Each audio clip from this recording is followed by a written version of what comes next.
ആന്ധ്രാപ്രദേശിലെ ശ്രീകാകുളം വെങ്കടേശ്വര സ്വാമി ക്ഷേത്രത്തിൽ തിക്കിലും തിരക്കിലും പെട്ട് 9 പേർ മരിച്ചു. നിരവധി പേർക്ക് പരിക്കേറ്റു. ഏകാദശിയോടെ അനുബന്ധിച്ച് ക്ഷേത്രത്തിൽ പതിവിൽ കൂടുതൽ വിശ്വാസികൾ എത്തിയതാണ് അപകട കാരണം. അതേസമയം മരണസംഖ്യ ഇനിയും ഉയർന്നേക്കാൻ സാധ്യതയുണ്ട്. എസ് നന്ദഗോപൻ തയ്യാറാക്കിയ റിപ്പോർട്ട് കാണാം. ആന്ധ്രാപ്രദേശിലെ ശ്രീകാകുളം എന്ന പ്രദേശത്തുള്ള ശ്രീ വെങ്കടേശ്വര ക്ഷേത്രത്തിലാണ് ഇന്നിപ്പോൾ അപകടമുണ്ടായത്. രാവിലെ ഏകാദശിയുമായി ബന്ധപ്പെട്ട് ധാരാളം ഭക്തർ ഈ ക്ഷേത്രത്തിലേക്ക് എത്തിയിരുന്നു. ഇതൊരു സ്വകാര്യ ക്ഷേത്രമാണ്. ഒരു സ്വകാര്യ വ്യക്തിയുടെ ഭൂമിയിൽ അയാൾ നിർമ്മിച്ച ക്ഷേത്രമാണ്. ഇപ്പോഴും ആ ക്ഷേത്രത്തിൽ കൺസ്ട്രക്ഷൻ വർക്കുകൾ നടന്നുകൊണ്ടിരിക്കുകയാണ്. അവിടേക്ക് ഏതാണ്ട് 20,000-ലധികം ആൾക്കാർ ഈ ക്ഷേത്രത്തിലേക്ക് എത്തുകയായിരുന്നു.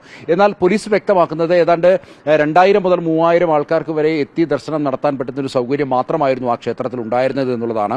മാത്രമല്ല, ഈ അപകടത്തിലേക്ക് നയിച്ചത് അവിടെ ഈ ക്ഷേത്രത്തിന്റെ ഉള്ളിലേക്ക് പോകാനും ദർശനം കഴിഞ്ഞ് പുറത്തേക്ക് വരാനും ഒരേ ഒരു വാതിൽ മാത്രമായിരുന്നു ഉണ്ടായിരുന്നത്. അങ്ങനെ ഈ വാതിലിനകത്തൂടെ വളരെ കുറച്ച് ആൾക്കാർ മാത്രമാണ് അകത്തേക്കും പുറത്തേക്കും വന്നുകൊണ്ടിരുന്നത്. മണിക്കൂറുകൾ ഈ പല ഭക്തരും ക്യൂ നിൽക്കുന്ന ഒരു സാഹചര്യം ഉണ്ടായി. അങ്ങനെ ഈ ക്യൂ നിന്നവരൊക്കെ തന്നെ കുഴഞ്ഞു വീഴുകയായിരുന്നു. പിന്നീട് ഇവിടേക്ക് ഒരു വലിയ തിരക്ക് അനുഭവപ്പെട്ടു എന്നുള്ളതാണ് പോലീസ് വ്യക്തമാക്കുന്നത്. മാത്രമല്ല, ഇതിൽ ഏറ്റവും പ്രധാനപ്പെട്ട ഒരു കാരണം എന്ന് പറയുന്നത് ഏതാണ്ട് 7 അടി പൊക്കമുള്ള ഒരു നടപ്പാതയായിരുന്നു ഉണ്ടായിരുന്നത്, സ്റ്റെപ്പായിരുന്നു ഉണ്ടായിരുന്നത്. അവിടെ നിന്നുമാണ് ആൾക്കാർ താഴേക്ക് വീണിരിക്കുന്നത്.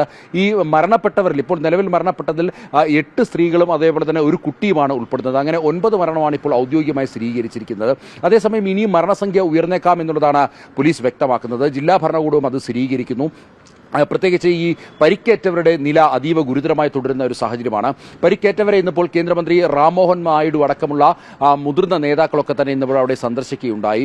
ഈ മരണപ്പെട്ടവരുടെ കുടുംബാംഗങ്ങളോട് അനുശോചനം രേഖപ്പെടുത്തുകയുണ്ടായി. അതേപോലെ തന്നെ ഇതുമായി ബന്ധപ്പെട്ട് കൃത്യമായ ഒരു അന്വേഷണത്തിലേക്ക് ആന്ധ്രാപ്രദേശ് സർക്കാർ കടന്നിരിക്കുന്നു എന്നുള്ളതാണ് ചന്ദ്രബാബു നായിഡു വ്യക്തമാക്കിയിരിക്കുന്നത്. ഈ അന്വേഷണത്തിന് ശേഷം മാത്രമായിരിക്കും എന്താണ് ഇതിന് പ്രധാന കാരണം, അല്ലെങ്കിൽ ഈ ഒരു ദുരന്തത്തിലേക്ക് വഴി നയിച്ചത് എന്താണ് എന്നുള്ളത് വ്യക്തമാക്കാൻ കഴിയൂ എന്നുള്ളതാണ് ആന്ധ്രാപ്രദേശ് മുഖ്യമന്ത്രി സൂചിപ്പിക്കുന്നത്.